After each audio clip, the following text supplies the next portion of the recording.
لا يموت والحمد لله الذي لم يتخذ ولدا ولم يكن له شريك في الملك ولم يكن له ولي من الذل وكبره تكبيرا اللهم صل على محمد وآل محمد الصلاة والسلام على سيد الأنبياء والمرسلين الذي أرسله بالحق بشيرا ونذيرا داعيا إلى الله بإذنه وسراجا منيرا مولانا مقتدانا سيدنا وهادينا بالقاسم محمد اللهم صل على محمد وعلى الطيبين الطاهرين المعصومين المظلومين الذين أذهب الله عنهم الرجس وطهرهم تطهيرا اللهم صل على محمد وآل محمد أما بعد فقد قال الله سبحانه وتعالى في محكم كتابه المبين وهو أصدق القائلين هو الذي بعث في الأميين رسولا منهم يتلو عليهم آياته ويزكيهم ويعلمهم الكتاب والحكمة وإن كانوا من قبل لفي ضلال مبين صلوات اللهم صل على محمد وآل محمد ارشاد ہو رہا ہے وہ خدا جس نے امیین میں ایک رسول مبعوث کیا جو انہی میں سے تھا وہ آیات الہی کی تلاوت کرتا ہے تزکیہ نفوس کرتا ہے ان کا تزکیہ نفوس کرتا ہے انہیں کتاب و حکمت کی تعلیم دیتا ہے ذرا حالے کہ وہ اس سے قبل کلی کی گمراہی میں تھے درود پڑھیں محمد اللہم صلی علی محمد وآل محمد عزیزان محترم اپنی کم علمی بلکہ لا علمی کے باوجود اس آیہ مبارکہ کے عنوان سے یہ مجالس کا آغاز یکم محرم کو ہوا تھا آج اس سلسلے کی 8ویں مجلس ہے اور کل سلسلہ اپنی انتہا پہنچ جائے گا آپ حضرات کی حسن سماعت کا شکر گزار ہوں کہ باوجود میری بے وضاحتی کے آپ نے میرا ساتھ دیا اور جو کچھ میں عرض کر سکا اسے آپ نے توجہ سے سماعت فرمایا ایک مرتبہ بلند صلوات اللہم صلی علی محمد وآل محمد اللہ نے اپنے حبیب کی بعثت کا اعلان کیا اور فرائض منصب رسالت بیان کیے میرا رسول وہ ہے جو آیات الہی کی تلاوت کرتا ہے وہ تزکیہ نفوس کرتا ہے وہ کتاب و حکمت کی تعلیم دیتا ہے اور ان فرائض کے ساتھ تکمیل دین کی راہ پر گامزن بے شک اب یہ بات اور ہے کہ تکمیل کا فریضہ کس منزل پہ جا کے مکمل ہوتا ہے اس موقع پر اللہ اس کا اعلان نہیں کر رہا وہ یہ کہہ رہا ہے کہ ہم نے اپنے حبیب کو اس لیے مبعوث کیا ہے کہ وہ آیات الہی کی تلاوت کرے وہ امت کے تزکیہ نفوس کا باعث ہو وہ کتاب کی تعلیم دے وہ حکمت کی تعلیم دے تو کل کی مجلس میں میں نے آپ کی سمع خراشی کرتے ہوئے امیین پر بحث کی تھی کہ امیین کسے کہتے ہیں دنیا جس غلط فہمی میں مبتلا ہے اس سے توہین رسالت ہوتی ہے توہین رسالت کا قانون بنا لینا آسان ہے لیکن اس پر صحیح معنی میں غور و فکر کرنا اور اس پر عمل پیرا ہونا کہ ہمارے کس لفظ کے ذریعے سے پیغمبر کی کیا توہین ہوتی ہے پیغمبر کو اپنے جیسا کہنا پیغمبر کے بارے میں یا رسول اللہ پہ قدغن لگانا ان سے دعا کی درخواست کرنے والوں کو مشرک کہنا یہ سب توحید رسالت کے زمرے میں آتا ہے عزیزان محترم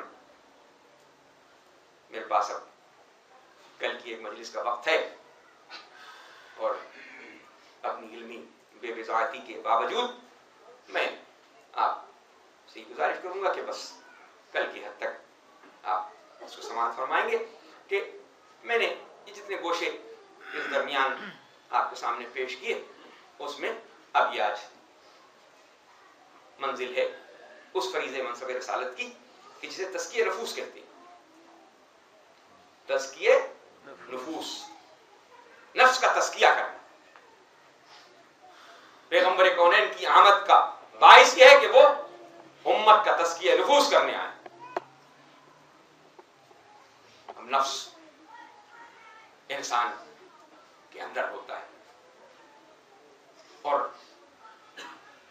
یہی نفس ہے کہ جو انسان کو یا جنت کی جانب لے جاتا ہے یا جہنم کی طرف منہ موڑ دیتا ہے.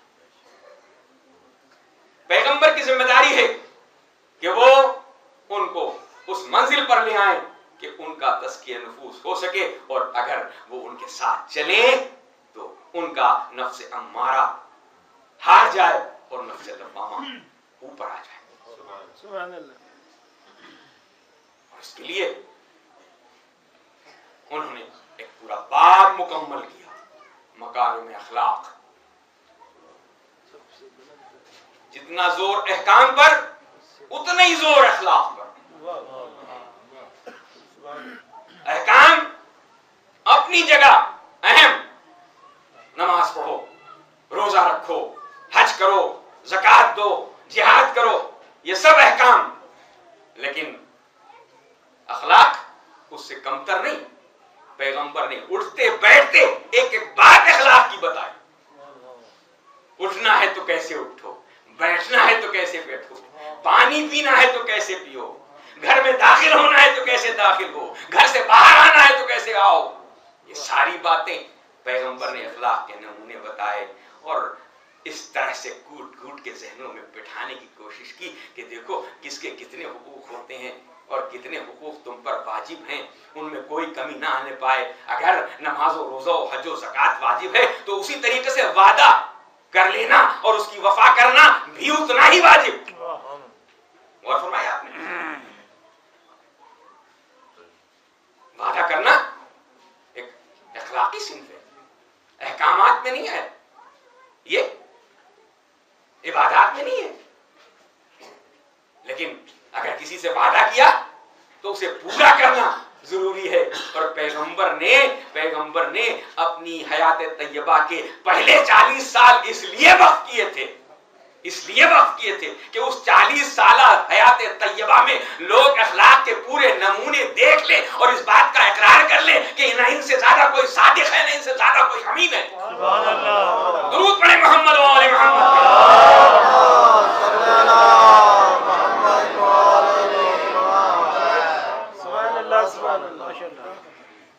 ہم یہ کہنے کو تو کہہ دیتے ہیں، ہمارا عقیدہ ہے نا، دوسروں کا ہو نہ ہو، ہمارا تو عقیدہ ہے کہ پیغمبر تو نبی بن کے آئے تھے.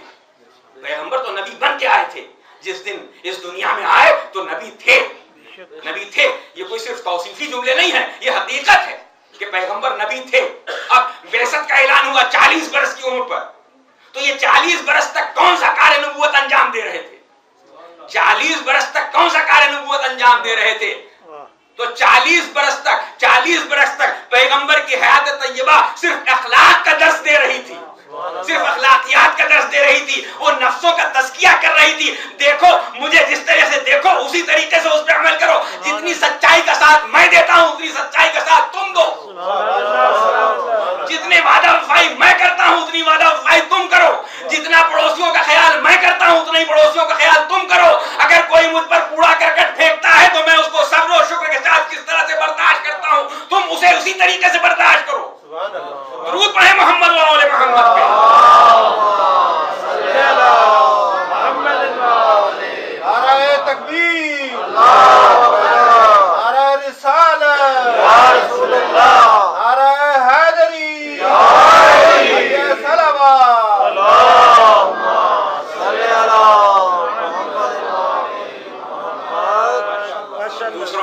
دوسروں میں ہم میں فرق یہی ہے کہ ہمارے پاس اخلاقیات کے وہ درس ہیں کہ جس کی وجہ سے ہم پہچانے جا سکتے ہیں. دنیا ہمارے خلاف بارود کا استعمال کر رہی ہے، بم برسا رہی ہے، قتل و غارت گری ہے. ہماری طرف سے جواب نہیں دیا جا رہا. دنیا سمجھتی ہے شاید ہم بزدل ہیں، شاید ہم ڈر گئے. نہیں عزیزان محترم، یہ پیغمبر کے اخلاق کی تعصی ہے کہ ظلم ہوتا رہے تم صبر کرتے رہو. سبحان اللہ، سبحان اللہ. ظلم ہوتا رہے تم صبر کرتے رہو، اس لیے کہ اللہ نے کہا سیعلم الذین ظلموا ای منقلب ینقلبون. تم دیکھ لو گے کہ ایک نہ ایک دن ضرور انقلاب آئے گا اور ظلم انہی پر پلٹ دیا جائے گا. سبحان اللہ. درود پڑھیں محمد و آل محمد.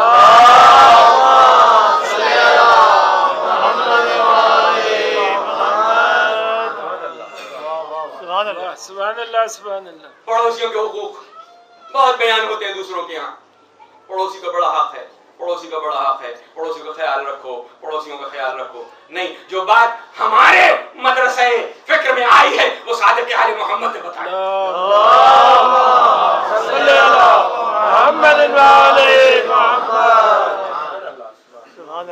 آپ کا علم میں ہوگا کیا فرمایا امام جعفر صادق علیہ السلام نے.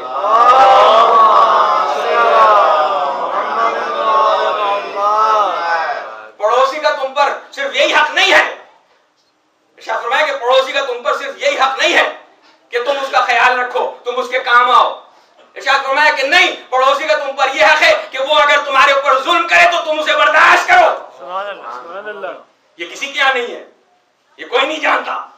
اس وجہ سے شاید اسے ہماری بزدلی میں محول کیا جاتا ہے. پڑوسی ظلم کیے چلا جا رہا ہے، ہم سہتے چلے جا رہے ہیں. ہم کیوں سہتے چلے جا رہے ہیں؟ اس لیے کہ ہمارا تزکیہ نفوس اس منزل پر ہے کہ جسے پیغمبر نے چاہا تھا. درود پڑھیں محمد و آل محمد.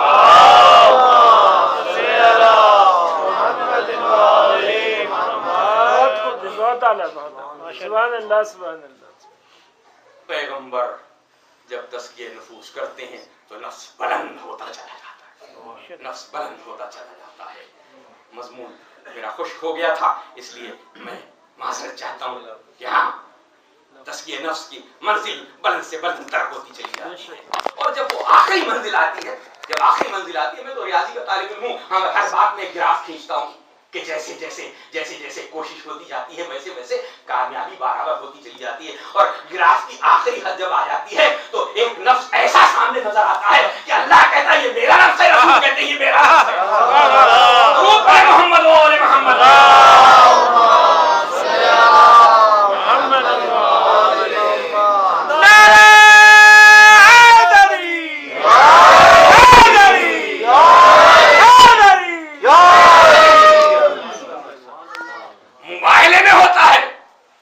موبائلے میں ہوتا ہے تو رسول کہتے ہیں میرا نفس ہے، رسول کہتے ہیں میرا نفس ہے. اس لیے کہ آیت نے پکار کے کہا تھا فَقُلْ تَعَالَوْا نَدْعُ أَبْنَاءَنَا وَأَبْنَاءَكُمْ وَنِسَاءَنَا وَنِسَاءَكُمْ وَأَنفُسَنَا وَأَنفُسَكُمْ. حبیب ان سے کہو یہ اپنے بیٹوں کو لائیں، ہم اپنے بیٹوں کو لاتے ہیں. تم اپنی عورتوں کو لاؤ، ہم اپنی عورتوں کو لاتے ہیں. تم اپنے نفسوں کو لاؤ، ہم اپنے نفسوں کو لاتے ہیں. جمع کا صیغہ تھا نا. اگر پیغمبر کے پاس بہت سے نفوس ہوتے تو پیغمبر سارے نفوس کو ساتھ لے کے جاتے، لیکن ایک نفس نظر آیا جسے نفس رسول کہتے ہیں، اسے ساتھ لے کے چلے. مباہلے میں وہ نفس رسول بن گیا، مباہلے میں وہ نفس رسول قرار پایا. اور دنیا نے دیکھا کہ کوئی اور نہیں. اب مباہلہ اس وقت نہیں پڑھنا ہے مجھے، میں تو صرف نفس پہ گفتگو کر رہا ہوں کہ نفس رسول صرف وہی ہے کہ جو آج اس منزل میں اسی طریقے سے جس طرح سے آیت کی ترتیب ہے کہ آگے آگے رسول ہیں اور ساتھ میں ابنانا ہیں اور پیچھے پیچھے نسانا کی منزل میں جناب زہرا ہیں اور انفسنا کی منزل میں کوئی اور نہیں، صرف وہی ہے کہ جو ہمیشہ ہر مہم پر آگے آگے رہتا تھا، آج آیت کی ترتیب کے لحاظ سے سب سے پیچھے. درود پڑھیں محمد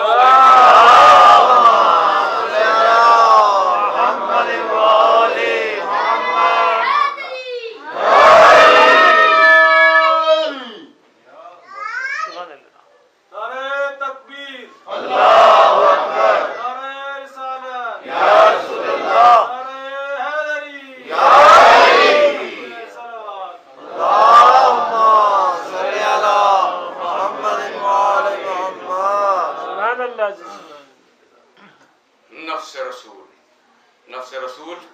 ایک دن ایسا آیا علی کی زندگی میں کہ نفس رسول نفس الہی بن گیا. اللہ نے کہا من یشرب نفسہ ابتغاء مرضات اللہ ومن الناس من یشری نفسہ ابتغاء مرضات اللہ واللہ رؤوف بالعباد. میرے بندوں میں سے ایک ایسا بندہ بھی ہے جو اپنے نفس کو میرے ہاتھوں بیچ دیتا ہے, میرے ہاتھوں فروخت کر دیتا ہے اور میری مرضی خرید لیتا ہے, میری مرضی خرید لیتا ہے. اب اس کا نفس نہیں, اس کا نفس نہیں, میں نے اس کی مرضی, میں نے اس کا نفس خرید لیا, اپنی مرضی اسے دے دی, اپنی مرضی اسے دے دی. اب وہ نفس الہی بن گیا. شب ہجرت علی نفس الہی بن گئے, نفس اللہ بن گئے, نفس اللہ بن گئے. اب دنیا حیران ہو کے ان سے پوچھتی ہے, یہ اٹھتے بیٹھتے ہیں یا علی مدد یا علی مدد کیوں کہتے ہو, یا علی مدد یا علی مدد کیوں کہتے ہو؟ ہمارا جواب یہی ہے کہ شب ہجرت کے بعد سے تو اب علی کا نفس ہے ہی نہیں, وہ تو نفس اللہ ہے. ہم نفس اللہ سے مدد مانگتے ہیں اس لیے کہ اللہ سے مدد مانگنے کا معنی ہے نفس اللہ سے مدد مانگی جائے. درود پڑھیں محمد و آل محمد پہ.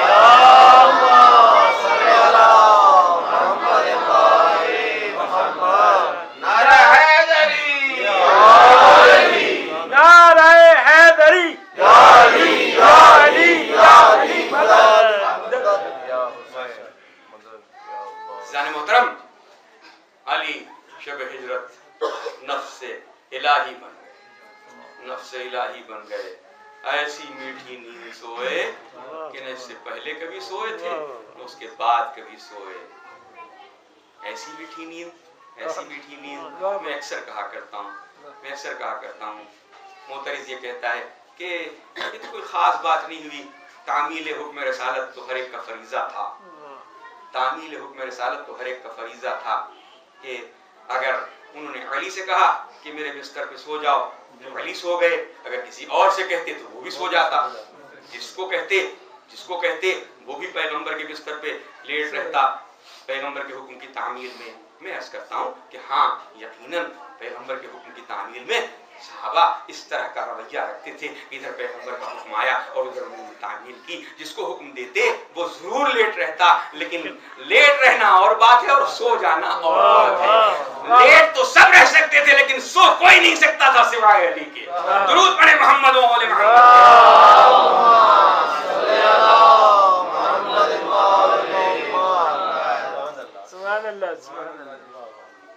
اور پھر جب میں تزکیہ نفوس پر بات کر رہا ہوں اور کردار رسول پر بات کر رہا ہوں تو یہ جملہ مجھے ضرور کہنا پڑے گا کہ مکے والے پیغمبر کے دشمن ہو گئے تھے. جب سے ظہور اسلام ہوا تھا, جب سے بعثت کا اعلان ہوا تھا, پیغمبر کے دشمن ہو گئے تھے. لیکن اس کے باوجود بھی تاریخ یہ بتلاتی ہے کہ مکے والوں کی امانتیں پیغمبر ہی کے پاس تھیں, پیغمبر ہی کے پاس تھی. ایسا کیوں ہے؟ ایسا کیوں ہے؟ اس لیے کہ انہیں اس بات کا یقین تھا کہ پیغمبر اپنا دین لائے, ہمیں دین سے مخالفت ہے, لیکن کردار پیغمبر پر کوئی فرق نہیں آیا ہے. کردار پیغمبر پر کوئی حرف نہیں آیا ہے.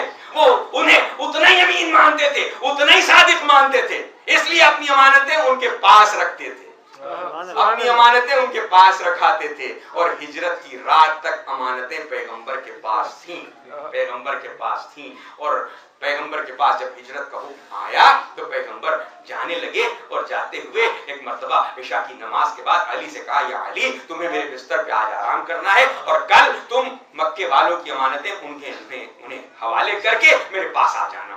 بس اتنا سا جملہ ملتا ہے تاریخ, اتنا سا جملہ ملتا ہے. اب اگر یہ بتایا جائے, یہ سوچا جائے کہ پیغمبر نے اتنا تو وقت تھا نہیں کہ لے جاتے اور لے جا کے دکھاتے کہ فلاں شخص کی امانت یہاں رکھی ہے, فلاں شخص کی امانت میں نے یہاں رکھی ہے, فلاں شخص کی امانت یہاں میں نے محفوظ کی ہے.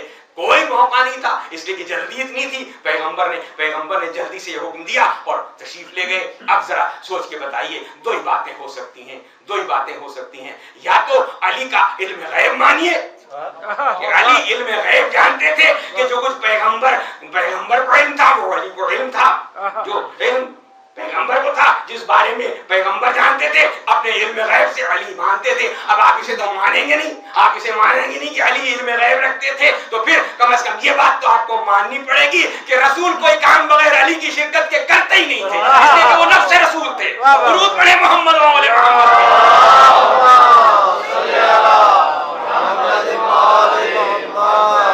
نعرہ حیدری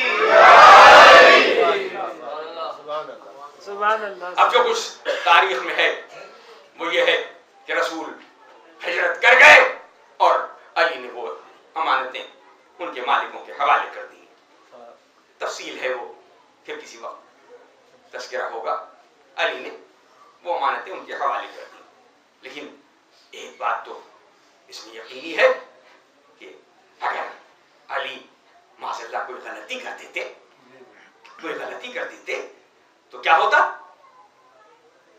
اس غلطی کا نتیجہ کیا نکلتا؟ پیغمبر کی 40 سال کی وہ محنت اور 10 سال کی 11 سال کی یہ 13 سال کی یہ محنت سب ضائع چلی جاتی کہ جسے امین سمجھ رہے تھے اس نے خیانت کی معاذ اللہ. اس لیے کہ امانت میں غلطی ہو جاتی تو خیانت آ جاتی. اس لیے علی کا یہ کارنامہ کہ ہر شخص کی امانت اس کے پاس پہنچ جائے. پیغمبر کو امین قائم رکھنا تھا, پیغمبر کے کردار کو امین باقی رکھنا تھا. اگر پیغمبر کو امین باقی رکھنا ہے تو علی کے ہاتھ سے وہ ساری امانتیں ان کے مالکوں کے صحیح حوالے کی جائیں. اور ایسے موقع پر خدا مند عالم ان کے درجات عالی فرمائے. جناب سید علی نقی صاحب قبلہ علی اللہ مقامہ ایک جملہ ارشاد فرماتے تھے جو میں نے خود سنا ہے اور ان کی کتابوں میں بھی درج ہے کہ وہ رسول جو مکے والوں کی امانتیں بغیر محفوظ ہاتھوں میں دیے ہوئے مکہ نہیں چھوڑتا تو وہ اللہ کی امانت ہدایت کو محفوظ ہاتھوں میں دیے بغیر دنیا کیسے چھوڑ سکتا تھا؟ درود پڑھیں محمد و آل محمد پہ.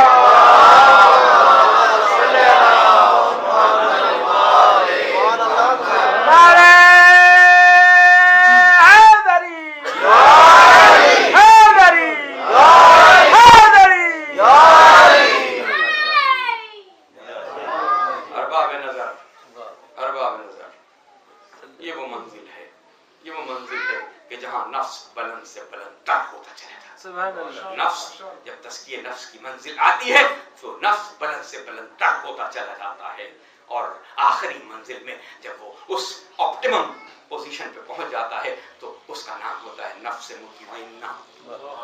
نفس مطمئنہ ایسا نفس مطمئن کہ کہیں اور نہیں ملتا. ہاں کربلا میں ایک آواز گونج رہی تھی یا ایتھا النفس المطمئنہ ارجعی الی ربک راضیۃ مرضیہ. اے نفس مطمئن میری طرف رجوع کر اس طرح سے کہ تو خدا سے راضی ہو اور خدا تجھ سے راضی ہو. ارباب اعظام آج 8 محرم ہے اور آج حسین کے علمدار بعد مجلس شبیہ تابوت جناب ابوالفضل العباس اس مجلس میں آئے گا. آپ زیارت کریں گے, اپنی دعاؤں کو اپنے دلوں میں رکھنا. یہ باب الحوائج کی بارگاہ ہے, یہ باب الحوائج کی بارگاہ ہے. جس کا کوئی کام نہ بنتا ہو باب الحوائج سے کہہ دے اس کا کام ضرور بن جاتا ہے. انہیں بالی سکینہ کا واسطہ دے دو وہ مان لیتے ہیں, انہیں زینب ام کلثوم کا واسطہ دے دو وہ پورا کر دیتے ہیں, انہیں آقا کے قدموں کا سہارا دے دو وہ ضرور پورا کر دیتے ہیں. ارباب ماتم عباس کا ماتم ہے.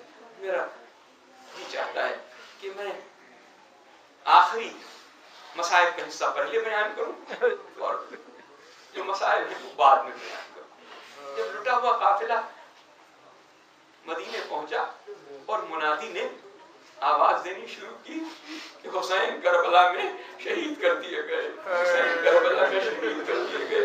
بشیر ابن نعمان جسلم کہتا ہے کہ میں نے دیکھا کہ ایک ضعیفہ کی گود سے ایک بچہ نکلا اور نکل کے وہ میرے قریب آ گیا. میں نے اس بچے کو کہیں مجمع میں وہ کچل نہ جائے میں نے گود میں اٹھا لیا. اس بچے نے میری گود میں آ کے مجھ سے سوال کیا, اے سنانے والے یہ بتا کہ میرے بابا آئے ہیں. میں نے پوچھا تمہارے بابا کا نام کیا ہے؟ کہا تم میرے بابا کو نہیں جاتا؟ میرا بابا علمبردار حسینی ہے, حسین کا علمبردار ہے. میرے بابا کا نام ابوالفضل العباس ہے. بشیر کہتا ہے میں سمجھ گیا. اتنی دیر میں وہ ضعیفہ جس کی گود سے وہ بچہ نکلا تھا وہ آہستہ آہستہ میرے قریب آ گئی اور آ کے مجھ سے پوچھا ارے تم نے یہ کیا کہا؟ کہ حسین قتل کر دیے گئے، حسین قتل کر دیے گئے. اگر حسین قتل کر دیے گئے تو میرا عباس کہاں تھا؟ میرا عباس کہاں تھا؟ میرا عباس کہاں تھا جو حسین قتل کر دیے گئے؟ کیا میرا عباس زندہ تھا؟ یہ ہو نہیں سکتا. میں مانتی نہیں ہوں، میں مان نہیں سکتی ہوں میرا عباس زندہ ہو اور حسین شہید کر دیا جائے.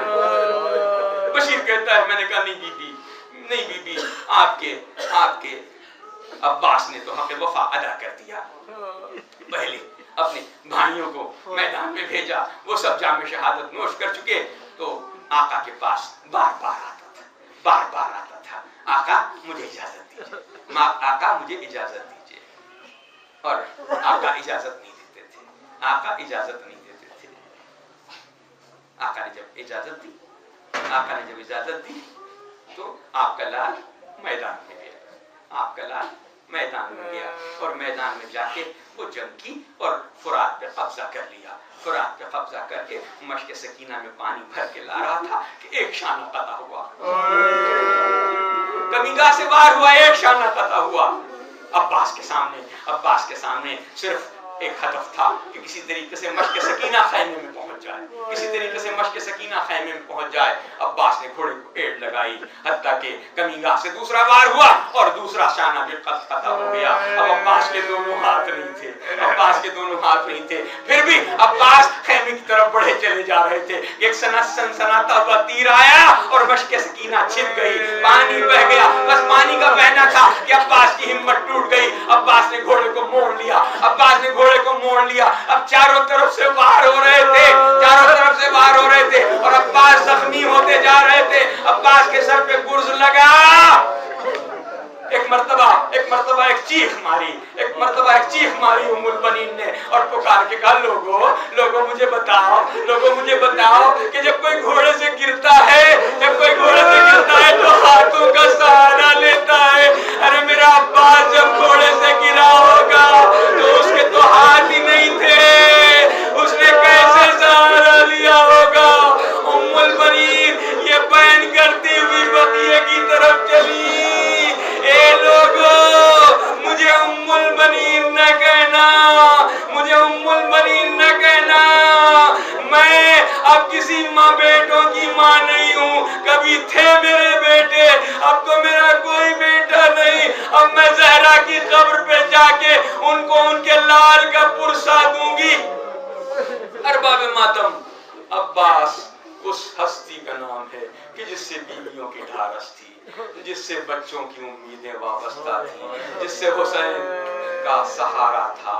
ایک عباس ہی تھے کہ جن کے دم سے پورے فوج کربلا میں، پوری امام حسین کی فوج میں ایک ڈھارس اور ایک امید بنی ہوئی تھی. جب تک عباس زندہ ہیں اس وقت تک کچھ نہیں ہو سکتا.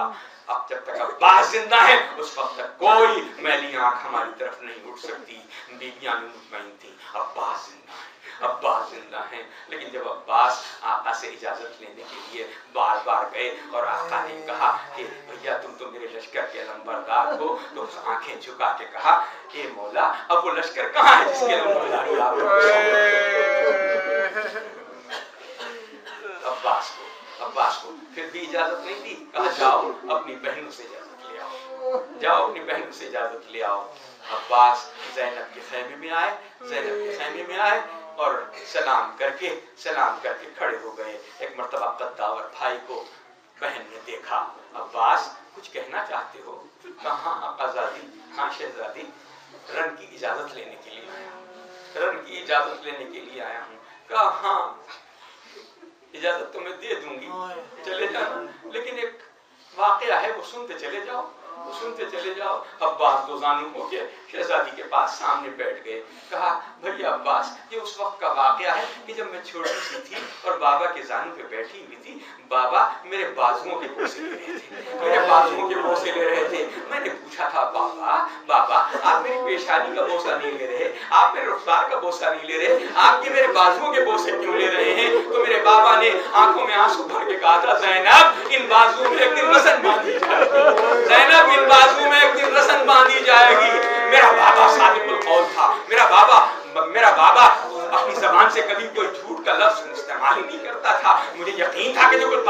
رہا ہے وہ سچ کہہ رہا ہے، لیکن ہول آتا تھا دل میں، ہول آتا تھا دل میں کہ جس بہن کے 12 بھائی ہوں، جس بہن کے 12 بھائی ہوں، کس کی مجال ہے کہ اس کے بازو میں رسن باندھے، اور پھر جس کا عباس جیسا بھائی ہو، جس کا عباس جیسا بھائی ہو، کس کی مجال ہے کہ وہ اس کے بازو میں رسن باندھے۔ لیکن اب جب تم جا رہے ہو، اب جب تم جا رہے ہو تو پھر اب مجھے یقین ہو گیا کہ میرے بازو میں رسم بھی مانی جائے گی، میں بے رضا پھرائی جاؤں گی بازاروں میں، درباروں میں۔ جاؤ عباس، خدا حافظ۔ عباس مشق سکینہ لیے ہوئے مقتل میں آئے، خطبہ دیا اور رجس پڑھتے ہوئے حملہ کیا۔ ایک مرتبہ بزدل فوج ہٹی، عباس نے نہر پہ قبضہ کر لیا اور چلو میں پانی بھر کے جب اٹھایا اور ہاتھ میں کچھ خنکی محسوس ہوئی تو ایک شعر پڑھا۔ اس شعر کا ترجمہ یہ ہے کہ عباس تیری حمیت کو کیا ہو گیا ہے کہ تو پانی پیے گا اور تیرا آقا پیاسا ہو، اس کے بچے پیاسے ہوں، بس یہ کہہ کے وہ پانی وہیں پھینک دیا۔ گھوڑے کو اشارہ کیا، اے اسب باوفا تو پانی پی لے۔ ایک مرتبہ اس نے بھی سر ہلا کے انکار کیا کہ جس کا آقا پیاسا ہو وہ کیسے پانی پی لے، جس کے آقا کا آقا پیاسا ہو وہ کیسے پانی پی لے۔ عباس نے حق وفا ادا کر دیا، عباس نے حق وفا ادا کر دیا۔ لیکن جب علم سرنگوں ہوا تو حسین نے کمر تھام لی۔ الا انکسر ظہری وقلت حیلتی، اے بھیا عباس تیرے مرنے سے میری کمر ٹوٹ گئی، راہ چارہ مسدود ہو گئی۔ حسین عباس کے لاشے پہ پہنچے، عباس کو دیکھا، 32 برس کا کڑیل جوان بھائی خاک و خون میں لگتا پیڑیاں لڑ رہا ہے۔ عباس کا سر لے کے اپنے زانو پہ رکھا، عباس نے اپنا سر ہٹا لیا۔ اچھا بھیا عباس کچھ ناراض ہو، عباس کچھ ناراض ہو، کہا یہ کیسے ہو سکتا ہے کہ میں آپ سے ناراض ہوں؟ کہا پھر اپنا سر میرے زانو پہ کیوں نہیں رہنے دیتے؟ کہا بار بار یہ خیال آتا ہے کہ میں گھوڑے سے گرا ہوں، میرا سر آپ کے زانو پہ، جب آپ گھوڑے سے گریں گے آپ کا سر کون زانو پہ لے گا؟ کہا کوئی حسرت ہو تو بتاؤ، کوئی حسرت ہو تو بتاؤ۔ کہاں آقا جب پیدا ہوا تھا تو آپ کے چہرے پر نور کی زیارت کی تھی، اب جا رہا ہوں تو یہی تمنا ہے کہ آخری لمحات میں آپ کے چہرے کی زیارت کروں۔ کہا کیا عمر مانے؟ کہا ایک آنکھ میں تیر لگا ہوا ہے، دوسری آنکھ میں خون بھرا ہوا ہے۔ آقا نے پیار سے تیر نکالا، ابا کے دامن سے خون پاک کیا، عباس نے آقا کے چہرے کی زیارت کی۔ حسین نے کہا بھیا تمہاری حسرت پوری ہو گئی، اب حسین کی حسرت بھی پوری کرو۔ کہا آقا آپ کی حسرت کہاں؟ پوری عمر تم نے مجھے آقا کہا ہے، پوری عمر تم نے مجھے مولا کہا ہے، میرے دل میں تمنا ہے کہ ایک مرتبہ بھائی کہہ کے پکار لو، ایک مرتبہ بھائی کہہ کے پکار لو۔ بس یہ سننا تھا کہ حکم کی تعمیل میں یہ کہا آخی، اور یہ جملہ زبان سے نکلا تو ایک مرتبہ عباس کا من کا ڈھل گیا۔ بس بابیزا شبی آنے والی ہے، میں صرف ایک لمحہ آپ کو اور انتظار کرواؤں گا۔ حسین آخری سجدہ کر رہے ہیں، قاتل سینے پہ سوار ہے۔ ایک بہت متبحر عالم سے میں نے یہ جملہ سنا ہے کہ قاتل جب حسین کے ضربیں لگا رہا تھا تو جتنی ضربیں لگتی تھی تو ایک ہی آواز زبان سے نکلتی تھی، عباس